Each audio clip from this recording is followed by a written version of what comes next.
Hello friends, कैसे हैं आप सब लोग। आई होप आप सब लोग बढ़िया होंगे। आपकी पढ़ाई भी एकदम फर्स्ट क्लास चल रही होगी। तो देखिए, आज हम हिंदी साहित्य के बारे में बात करेंगे। हिंदी साहित्य की जो 11th-12th की जो पुस्तक आती है, हिंदी साहित्य का इतिहास, उसकी फ़ोटोकॉपी है मेरे पास। तो उसमें से आज हम पढ़ेंगे। तो जो 4 काल है, आदिकाल, भक्तिकाल, रीतिकाल और आधुनिक काल, उनको हम एक एक करके पढ़ेंगे। तो देखिए, ये जो आदिकाल है, ये 1000 से 1400 ईस्वी तक था आदिकाल। इसके बाद आता है भक्तिकाल, जो कि था 1400 से 1700 ईस्वी। और भक्तिकाल के बाद आता है अपने रीतिकाल, जो कि रीतिकाल था 1700 से 1850 ईस्वी। और उसके बाद है आधुनिक काल। आधुनिक काल है 1850 से अब तक। ठीक है, तो इनको हम पढ़ेंगे। देखिए, पहले एनसीईआरटी क्लियर कर लेते हैं, जो कि अपनी 11th-12th की एनसीईआरटी की जो पुरानी बुक है, ऑथेंटिक बिल्कुल, उसकी फ़ोटोकॉपी है मेरे पास। तो उसमें से एक बार हम ये इतिहास पढ़ लेते हैं, हिंदी साहित्य का इतिहास। उसके बाद हम कोई भी हिंदी ग्रंथ अकादमी की कोई भी पुस्तक लेके इसको हम बहुत डिटेल में पढ़ेंगे। और इसको पढ़ने से क्या होगा कि हमारा बेसिक क्लियर हो जाएगा। ये एकदम जीरो से स्टार्ट है। तो ठीक है, तो आज हम शुरू करते हैं आदिकाल। तो आदिकाल का टाइमिंग है 1000 से 1400 ईस्वी तक। 1000 से 1400 ईस्वी तक। तो सबसे पहले पढ़ते हैं इसकी पृष्ठभूमि। देखिए, हम लाइन टू लाइन पढ़ेंगे। इससे होता क्या है कि ये वीडियो हम बार बार देखते हैं ना, तो ये चीज़ें अपने कानों में पड़ती रहती है और वो चीज़ें रिवाइज होती रहती है। ठीक है, शुरू करते हैं। पृष्ठभूमि। आदिकाल का हिंदी साहित्य राजनीतिक दृष्टि से अनेक छोटे छोटे सामंतों में विभक्त प्रदेश का साहित्य है। आदिकाल का हिंदी साहित्य राजनीतिक दृष्टि से अनेक छोटे छोटे सामंतों में विभक्त प्रदेश का साहित्य है। हर्षवर्धन के बाद किसी ने केंद्रीय सत्ता स्थापित नहीं की। जब हम हिस्ट्री पढ़ते हैं तब हर्षवर्धन के बारे में जानते हैं। तो हर्षवर्धन के बाद किसी ने भी केंद्रीय सत्ता स्थापित नहीं की थी, यानी कि पूरे केंद्र पर जो राज था वो हर्षवर्धन का ही था। उसके बाद किसी ने नहीं किया था, केंद्रीय सत्ता स्थापित नहीं की। मतलब कि वो जो छोटे छोटे सामंत बन गए थे, छोटे छोटे टुकड़े हो गए, है ना। पूर्व में पाल, पश्चिम में प्रतिहार, दक्षिण में राष्ट्रकूट प्रबल थे। केवल गहाड़वार वंशी गोविंद चंद्र देव इस काल में मध्य देश के प्रतापी नरेश हुए। ऐसा लगता है कि राजाओं के परस्पर युद्ध या बाहरी हमलों का कोई स्थायी या परिवर्तनकारी प्रभाव सामान्य जनता पर नहीं पड़ता था। कवि आश्रयदाताओं और उनके पूर्वजों के पराक्रम, रूप एवं दान की प्रशंसा करते थे। यानी कि जो भी राजा होते थे उनके कवि होते थे, दरबारी कवि। तो वो कवि क्या करते थे कि आश्रयदाता, यानी किसी राजा के दरबार में अगर वो कवि रह रहा है तो वो कवि, वो आश्रयदाता कहलाता था। राजा कौन? राजा, आश्रयदाता। तो वो आश्रयदाता मीन्स राजा। तो कवि आश्रयदाताओं यानी उन राजाओं और उनके पूर्वजों के पराक्रम, रूप एवं दान की प्रशंसा करते थे। इस काल में राजाओं पर लिखे गए काव्यों का सामान्य विषय राज्य विस्तार तथा नारी के लिए होने वाले युद्ध थे। यानी कि जो आदिकाल है 1000 से 1400 ईस्वी तक, इस काल में जिन कवियों ने जो रचनाएं की, उनका मुख्य जो बिंदु क्या था, किस टॉपिक पे रचनाएं थी, वो थे काव्यों का सामान्य विषय क्या था, वो था राज्य विस्तार तथा नारी के लिए होने वाले युद्ध।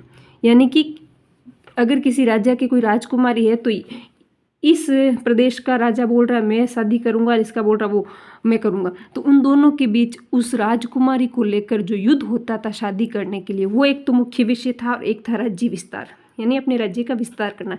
ये दो मुख्य विषय थे काव्य, मतलब कि कवियों की काव्य की रचना करने की। ठीक है, तो ये आदिकाल के कौन से विषयों पर कवि रचना करते थे आदिकाल में? राज्य विस्तार और नारी के लिए युद्ध।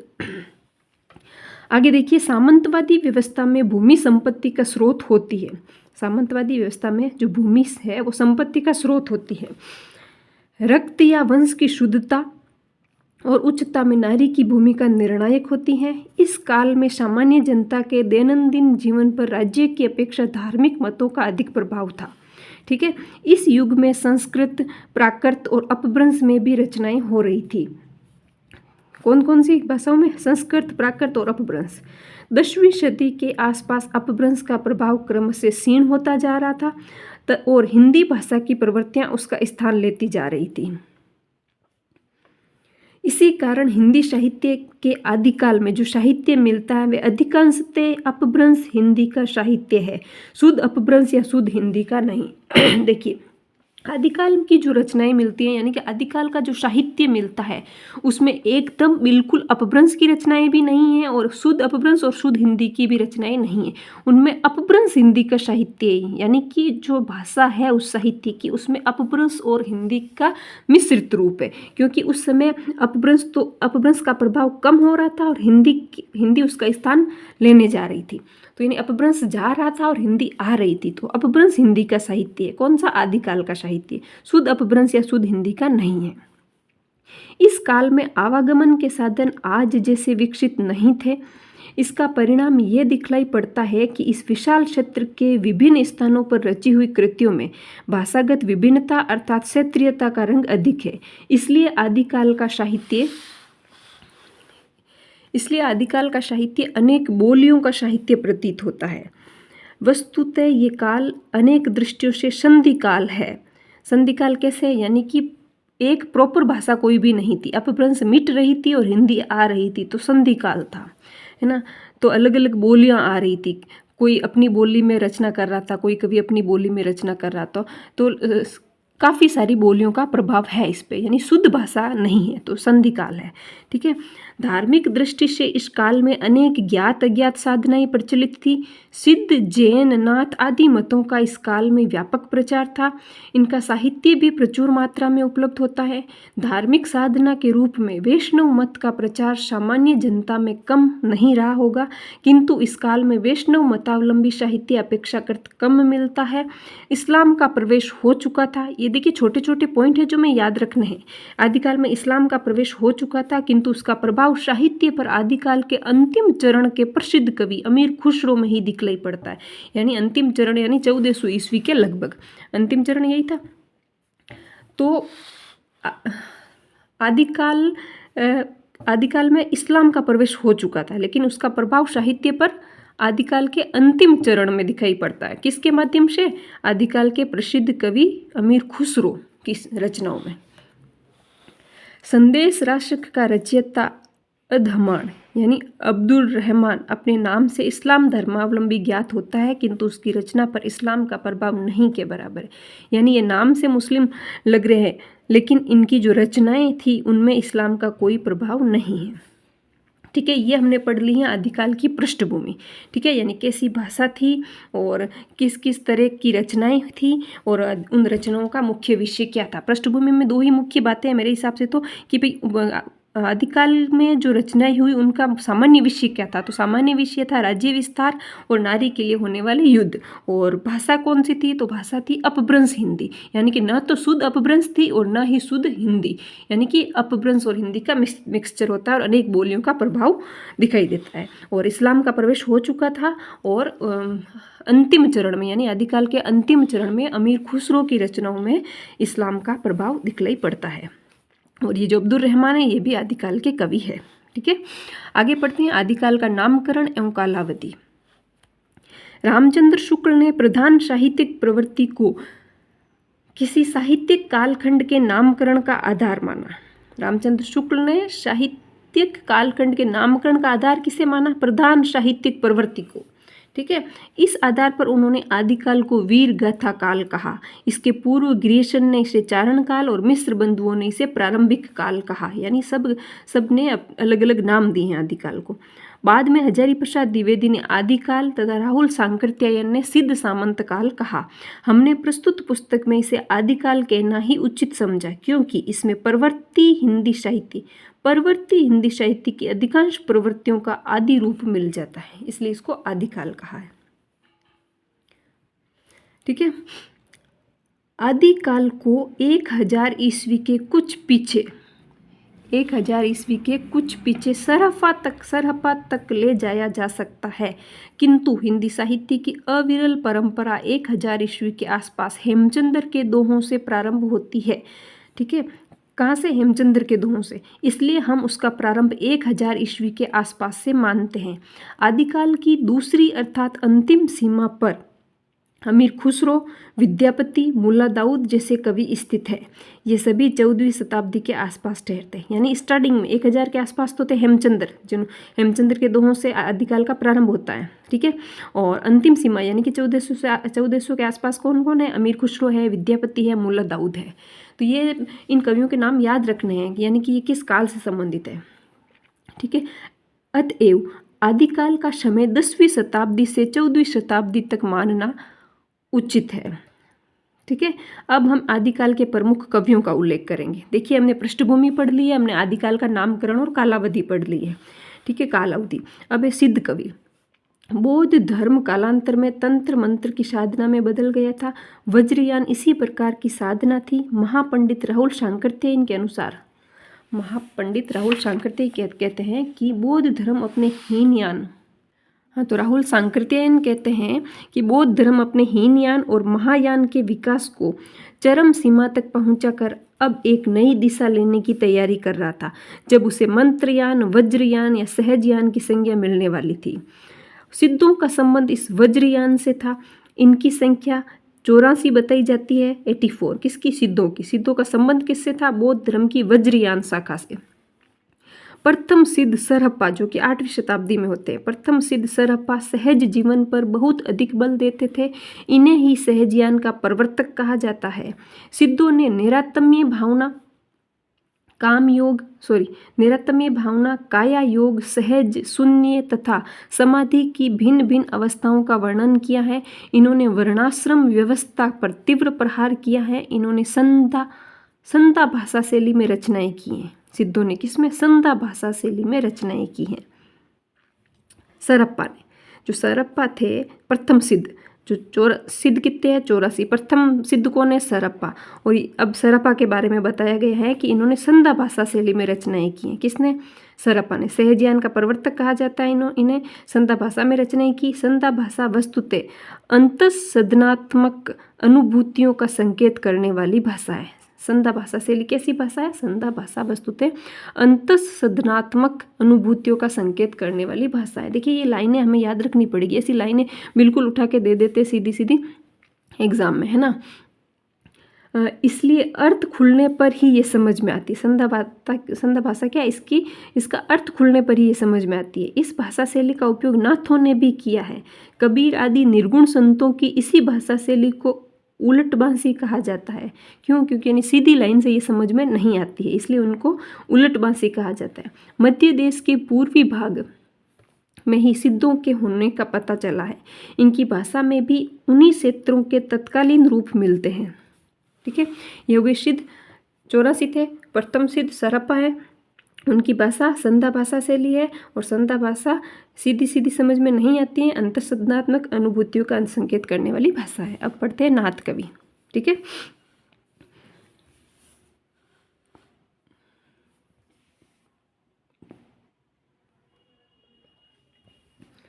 नाथों का समय थोड़ा बाद का है।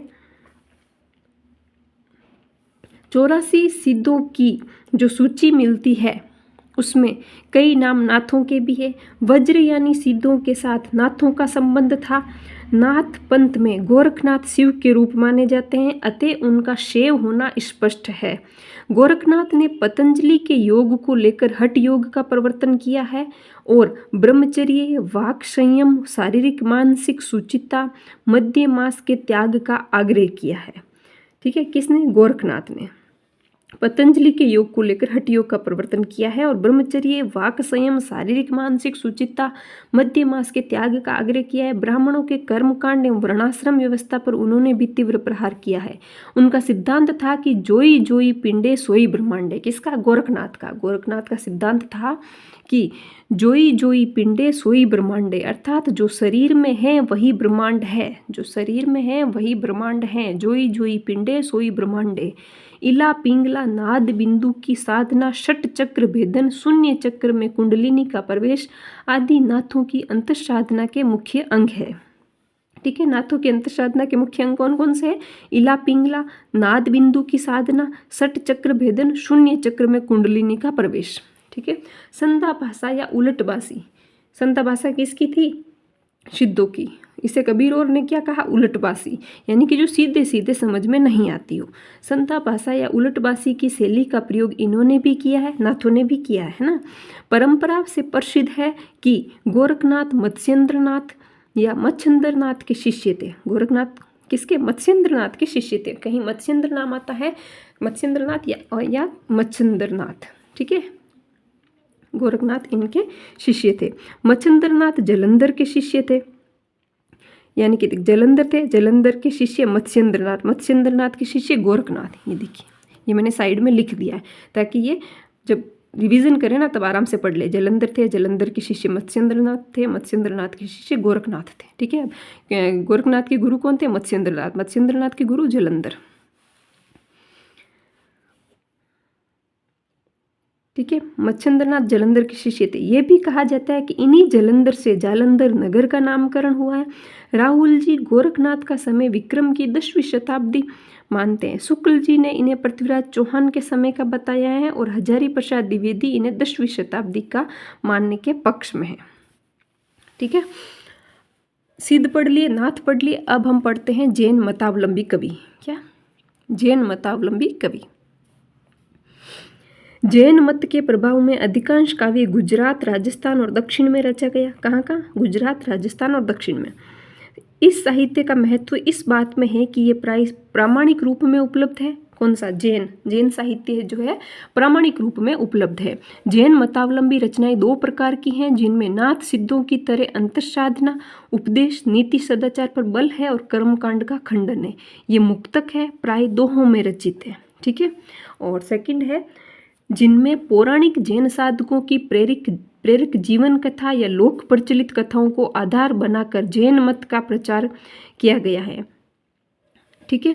जैन पौराणिक काव्य एवं चरित काव्य इसी श्रेणी के काव्य हैं, ठीक है। दो तरह की रचनाएं मिलती है किसमें, जैन मतावलंबी कवियों में।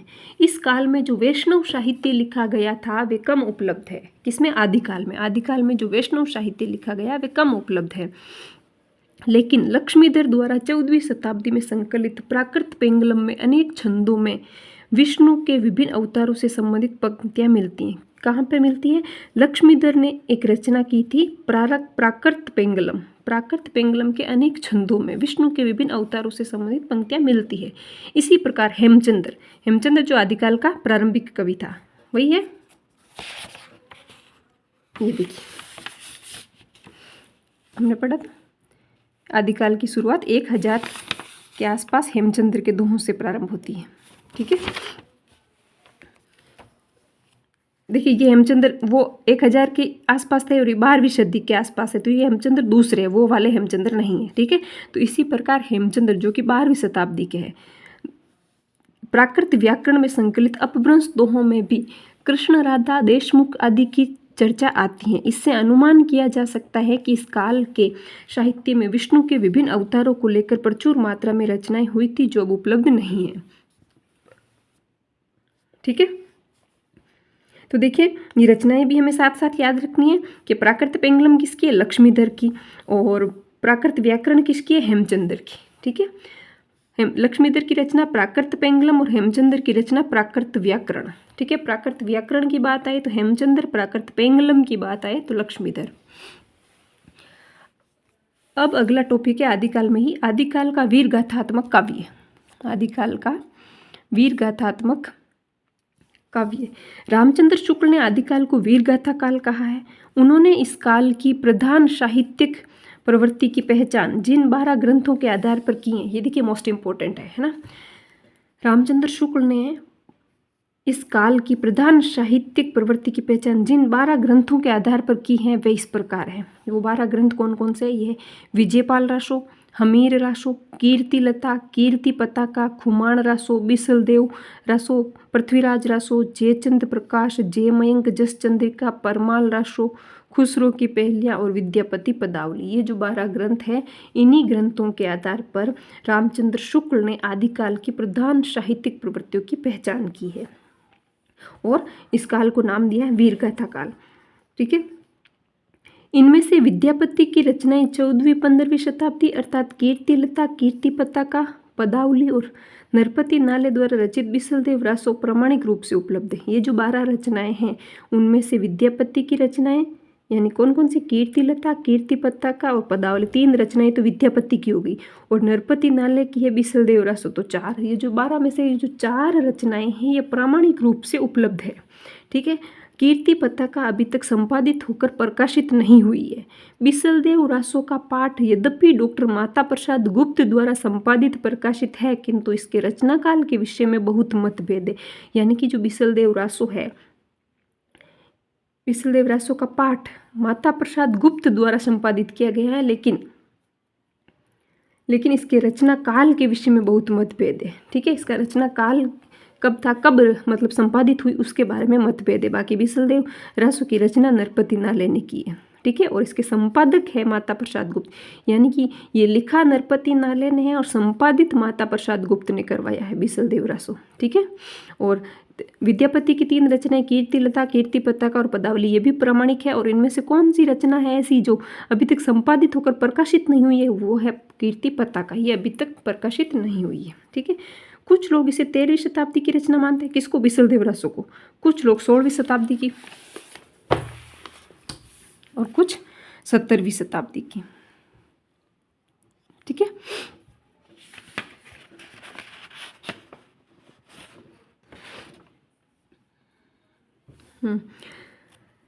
जगनिक कृत परमाल रासो आला के रूप में ही पहचाना जाता है। आला लोक गान है, अतः ये विभिन्न क्षेत्रों में विभिन्न रूपों में गाया जाता है। जगनिक संभवतः परमाल और पृथ्वीराज के समकालीन 12वीं सदी के थे।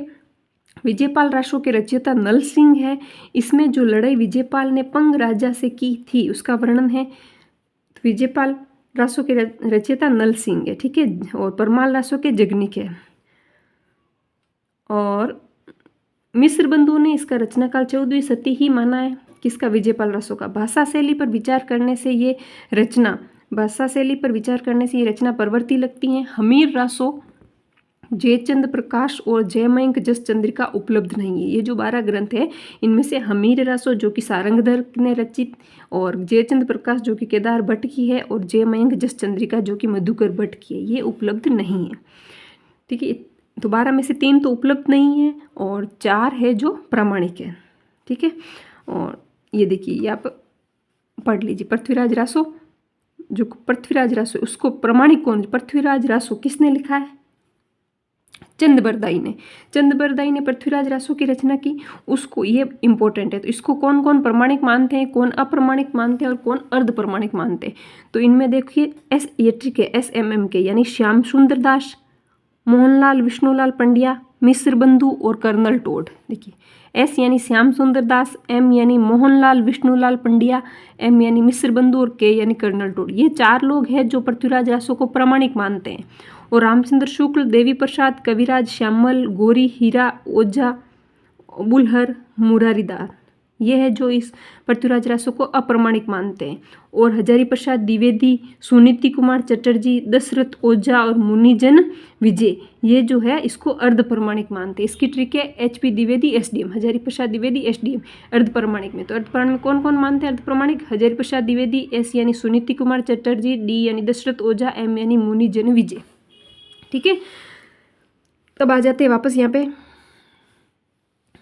कि हमीर रासो, ये हो गया हमीर विषयक एक, ये हमीर रासो जयचंद प्रकाश, जयमयंक जस चंद्रिका उपलब्ध नहीं है। हमीर विषयक एक पद्य प्राकृत पेंगलम में अवश्य मिलता है, जिसके बारे में शुक्ल जी का विश्वास है कि वे हमीर रासो का ही है। खुमाण रासो के रचयिता दलपति विजय है और इसमें 9वीं शताब्दी के खुमाण के युद्ध का वर्णन है। लेकिन मेवाड़ के प्रवर्ती शासकों जैसे महाराणा प्रताप सिंह और राज सिंह का भी वर्णन है। इससे प्रकट होता है कि ये रचना 17वीं सदी के आसपास की है। पृथ्वीराज रासो या पृथ्वीराज रासो आदिकाल का सर्वाधिक प्रसिद्ध काव्य है, जिसके बारे में अभी हमने बात की कि कौन कौन प्रमाणिक मानते हैं, कौन कौन अप्रमाणिक और कौन कौन अर्ध प्रमाणिक। ठीक है। तो ये पृथ्वीराज रासो आदिकाल का सर्वाधिक प्रसिद्ध काव्य है। इस काव्य का रचना काल और इसका मूल रूप भी सर्वाधिक विवादास्पद है। इसके रचयिता चंद्रबरदाई पृथ्वीराज चौहान के अंतरंग बताए जाते हैं। प्राचीन विद्या के यूरोपीय पंडितों ने इस ग्रंथ से मध्यकालीन इतिहास पर पर्याप्त प्रकाश डालने की आशा बांध रखी थी। इसलिए डॉक्टर बुलर को जब ये पता चला कि रासों की तिथियां, व्यक्तियों के नाम, घटनाएं आदि इतिहास सम्मत नहीं है, तो उन्होंने तत्काल इस ग्रंथ को न प्रकाशित करने की सिफारिश की। इसकी प्रामाणिकता पर संदेह करने वाले विद्वानों में गौरीशंकर, हीराचंद ओझा, रामचंद्र शुक्ल आदि भी है। बाबू श्याम सुंदर दास और मोहनलाल विष्णुलाल पंड्या इसे प्रामाणिक मानने वालों में हैं। रासों में मध्यकालीन साहित्य में प्रयुक्त अनेक कथानक रूढ़ियों और काव्य रूढ़ियों का प्रयोग किया गया है। इसमें अनेक छंदों का प्रयोग मिलता है। इसमें रचित काव्य, कथा काव्य, आख्यायिका बोलते धार्मिक ग्रंथों को, आख्यायिका आदि के भी लक्षण मिलते हैं। किसमें? पृथ्वीराज रासों में। ठीक है। रासों में पृथ्वीराज के विभिन्न युद्धों और विवाहों का वर्णन है। वीर और श्रृंगार रासों के प्रमुख रस है। वीर और श्रृंगार रासों के प्रमुख रस है, यानी पृथ्वीराज रासों जो ग्रंथ है उसके प्रमुख रस कौन से? वीर रस और श्रृंगार रस। यद्यपि इसका अंगी यानी कि प्रधान रस वीर रस ही माना जाएगा। रासों में नायिका का नक्षिक वर्णन, सेना के प्रयाण, युद्ध, षड ऋतुओं आदि का सुंदर वर्णन है। चंद्रबरदाई अनेक मन स्थितियों का चित्र खींचने में सिद्ध है। यद्यपि वे विविध छंदों के प्रयोग में कुशल है, किंतु छपे उनका अपना छंद है। छपे छंद किसका है? चंद्रबरदाई का। तो ये छंद हम पढ़ेंगे जब विस्तार से पढ़ेंगे। छपे यानी रोला प्लस उल्लाला। रोला में होता है 11-13 यानी कि 24 और उल्लाला में 15-13 यानी 28। रोला और उल्लाला को मिला के बनता है छपे छंद। ठीक है। अब आगे पढ़ते हैं कि बिसलदेव रासों के रचयिता का नाम नरपति नाल है। ये देखिए, भक्ति का आधार श्रृंगार। भक्ति का आधार क्या? श्रृंगार। जयदेव का गीत गोविंद, विद्यापति की पदावली और सूरदास का सूरसागर। ये जो ग्रंथ है 3, गीत गोविंद, पदावली और सूरसागर। गीत गोविंद किसका है? जयदेव का। पदावली विद्यापति की और सूरसागर सूरदास का। इन तीनों ग्रंथों में भक्ति का आधार श्रृंगार है। क्या है? भक्ति का आधार श्रृंगार। ठीक है। बिसलदेव रासों के रचयिता का नाम नरपति नाले है। पाठ के अनुसार ग्रंथ की रचना 1155 ईस्वी में हुई थी, किंतु श्री मोतीलाल मेनारिया के अनुसार इसकी रचना 16वीं शताब्दी में हुई होगी। बिसलदेव रासों में शाकंभरी नरेश बिसलदेव और भोज परमार की पुत्री राजमती के विवाह, वियोग और पुनर्मिलन का वर्णन है। किसमें? बिसलदेव रासों में। शाकंभरी नरेश बिसलदेव और भोज परमार की पुत्री राजमती के विवाह, वियोग और पुनर्मिलन का वर्णन है। यह प्रधानतः श्रृंगारी काव्य है। बिसलदेव रासों में हिंदी काव्य में प्रयुक्त होने वाला 12 मासा वर्णन सबसे पहले मिलता है। ये मोस्ट इम्पोर्टेंट चीज़ है कि बिसलदेव रासों में हिंदी काव्य में प्रयुक्त होने वाले 12 मासा वर्णन सबसे पहले मिलता है। 12 मासा वर्णन हिंदी की कौन से ग्रंथ में सर्वप्रथम मिलता है? तो वो है बिसलदेव रासों। और बिसलदेव रासों की रचना किसने की है? तो नरपति नाले ने। इसमें किसका वर्णन है? इसमें शाकंभरी नरेश बिसलदेव और भोज परमार की पुत्री राजमती के विवाह, वियोग और पुनर्मिलन का वर्णन है। ठीक है। और इसकी रचना होती है 1155 में। अब ये तो मोस्ट कवि पढ़ लिए हमने। अब आदिकाल के अन्य कवि। आदिकाल के अन्य कवियों में बात करें तो विद्यापति 14वीं शताब्दी में, यानी कि 1350 से 1450 तक इनका समय था। किसका? विद्यापति का। 1350 से 1450 तक। ठीक है। तो ये आदिकाल के अंतिम समय के कवि है। इनकी 3 रचनाएं प्रसिद्ध है: कीर्ति लता, कीर्ति पताका एवं पदावली। कीर्ति लता ऐतिहासिक महत्व का छोटा सा प्रबंध काव्य है। विद्यापति ने इसे कहानी कहा है। क्या कहा? कहानी। मध्यकाल में ऐतिहासिक व्यक्तियों को आधार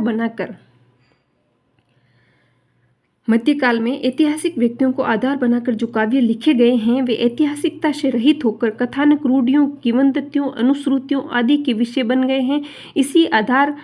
इसी प्रकार घटनाओं को भी तोड़ा मरोड़ा गया है। कीर्ति लता इस दृष्टि से महत्वपूर्ण अपवाद है।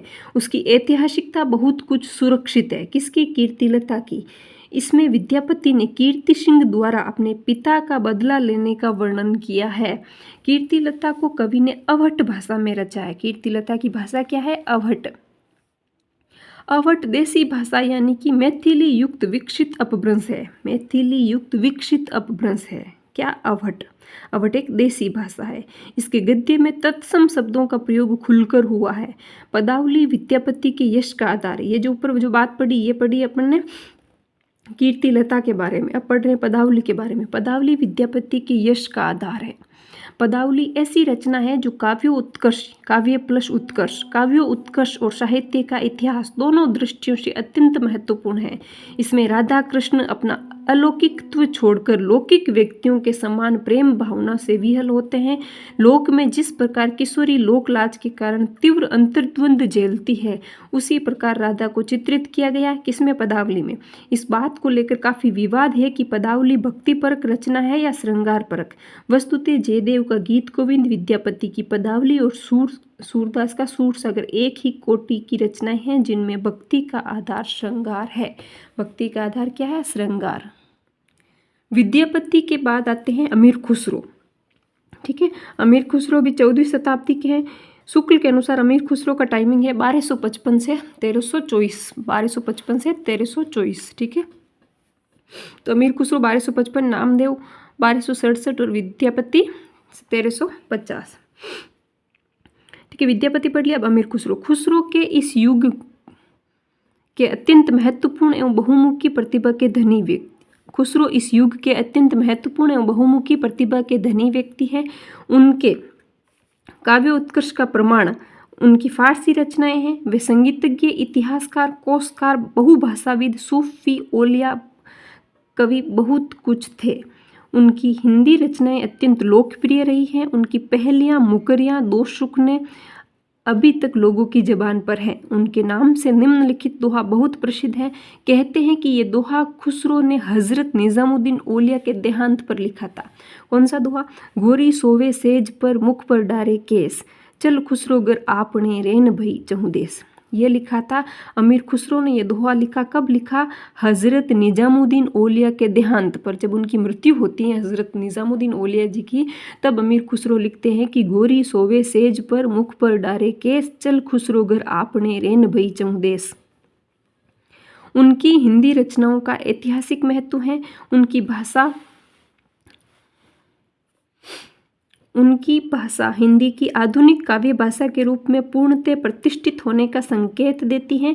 उनका व्यक्तित्व और उनकी हिंदी इस बात को प्रमाणित करती है कि हिंदी काव्य प्रारंभ से ही मध्य देश की मिली जुली संस्कृति का चित्र रहा है।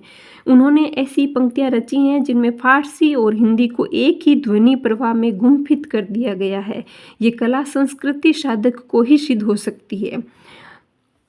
जे हाल मिसकी मकुन तगा फुल दुराई नेना बनाई बतियाँ की ताबे हिजरान दारम एजान लेहू काहे लगाई छतियाँ, सबाने हिजरा दराज चू जुल्फ वे रोजे वसलत चू उम्र को तह, सखी पिया को जो मैं न देखूं तो कैसे काटूं अंधेरी रतिया। ये अमीर खुसरो की रची हुई पंक्तियां हैं। ठीक है, बाकी हमने मुख्य कवि पढ़ लिए, अन्य कवि में पढ़ लिए विद्यापति, नामदेव और अमीर खुसरो। और अब हम आदिकाल की प्रवृत्तियों के बारे में पढ़ते हैं और इनके बाद आदिकाल समाप्त हो जाएगा। तो आदिकाल की प्रवृत्तियों की बात करें तो आदिकाल अपभ्रंश और हिंदी का संधिकाल है, क्योंकि यहाँ पर अपभ्रंश जा रही थी और हिंदी आ रही थी, तो आदिकाल अपभ्रंश और हिंदी का संधिकाल है। इसमें दोनों की भाषाई और साहित्यिक प्रवृत्तियों का मेल है, यानी अपभ्रंश और हिंदी दोनों की भाषाई और साहित्यिक प्रवृत्तियों का मेल है। इनमें नाथ सिद्धों और जैन कवियों का साहित्य मिलता है। किसका, नाथ सिद्धों और जैन कवियों का साहित्य मिलता है, जिसमें वैदिक मत और कर्मकांड की आलोचना की गई है। वैदिक मत और कर्मकांड की आलोचना की गई है। ठीक है, वीर गाथात्मकता इस काल की प्रधान प्रवृत्ति है। यह अधिकांशतः रासो काव्य के अंतर्गत मिलती हैं। यद्यपि रासो काव्य में श्रृंगारी यानी संदेश राशक जैन धार्मिक साहित्य भरतेश्वर बाहुबली रास भी लिखा गया है। यानी कि यद्यपि रासो काव्य में श्रृंगारी जैन धार्मिक साहित्य भी लिखा गया है। श्रृंगारी में बात करें तो संदेश राशक और जैन धार्मिक साहित्य में बात करें तो भरतेश्वर बाहुबली रास, ये भी आदिकाल में ही लिखा गया है। इस काल के प्रबंध काव्यों में कथानक रूढ़ियों और काव्य रूढ़ियों का जमकर प्रयोग हुआ है। आदिकाल के प्रबंध काव्यों में कथानक रूढ़ियों और काव्य रूढ़ियों का जमकर प्रयोग किया गया है। मुक्तक काव्यों में अधिकांशतः अपभ्रंश छंदों का उपयोग किया गया है। मुक्तक छंदों में अधिकांशतः अपभ्रंश छंदों का उपयोग किया गया है। गेय पदों की रचना इस काल का महत्वपूर्ण मुक्तक काव्य रूप है। इनके प्रधान कवि विद्यापति है। गेय पद यानी जो पद गाए जा सके, तो गेय पदों की रचना इस काल का महत्वपूर्ण मुक्तक काव्य रूप है। महत्वपूर्ण मुक्तक काव्य रूप कौन सा है, गेय पदों की रचना। और इनके प्रधान कवि कौन थे, विद्यापति। इस काल यानी आदिकाल के अंतिम महत्वपूर्ण कवि विद्यापति ने अपभ्रंश और आधुनिक भाषा यानी मैथिली दोनों में रचना की है। इस काल के अंतिम महत्वपूर्ण कवि विद्यापति ने अपभ्रंश और आधुनिक भाषा दोनों में रचना की है। आधुनिक भाषा की बात करें तो मैथिली, तो अपभ्रंश और मैथिली दोनों में रचना की है। ठीक है, इस काल में थोड़ा साहित्य गद्य में भी लिखा गया, जिसकी सूचना हमें दामोदर पंडित के उक्ति व्यक्ति प्रकरण जैसे ग्रंथ से मिलती है। उक्ति व्यक्ति प्रकरण अब किसका ग्रंथ है? तो ये दामोदर पंडित का ग्रंथ है, और इससे हमें जानकारी मिलती है कि आदिकाल में गद्य भी लिखा गया है। अमीर खुसरो ने दो शकुने, मुकरियाँ, पहेलियाँ जैसे लोक प्रचलित काव्य रूपों का प्रयोग किया है। उनमें फारसी, खड़ी बोली, ब्रजभाषा तीनों का प्रयोग है। अमीर खुसरो ने जो मुकरियाँ लिखी हैं, जो पहेलियाँ लिखी हैं, जो दो शकुने लिखे हैं, उनमें लोक प्रचलित काव्य रूपों का प्रयोग किया है। और भाषा कौन कौन सी? फारसी, खड़ी बोली और ब्रजभाषा तीनों का प्रयोग किया है। अमीर खुसरो ने फारसी, खड़ी बोली और ब्रजभाषा तीनों का प्रयोग किया है। तो देखिए आदिकाल हमारा कंप्लीट हो चुका है। नेक्स्ट वीडियो में हम भक्ति काल पढ़ेंगे। तो ये देखिए बेसिक कॉन्सेप्ट है जो हमारे क्लियर होने चाहिए। अगर ये हम पढ़ लेते हैं एक बार, तो फिर हिंदी ग्रंथ अकादमी की कोई भी पुस्तक हम ऑथेंटिक बुक लेके पढ़ते हैं ना, तो चीज़ें आराम से समझ में आती हैं। ठीक है, तो बार बार रिविज़न कीजिए, इस वीडियो को बार बार देखिए, तो ये चीज़ें आपके कानों में पड़ेगी तो कुछ समझ में आएगा और रिविज़न होता रहेगा। और बाकी पढ़ते रहिए। मिलते हैं नेक्स्ट वीडियो में, तब तक के लिए जय हिंद, जय भारत।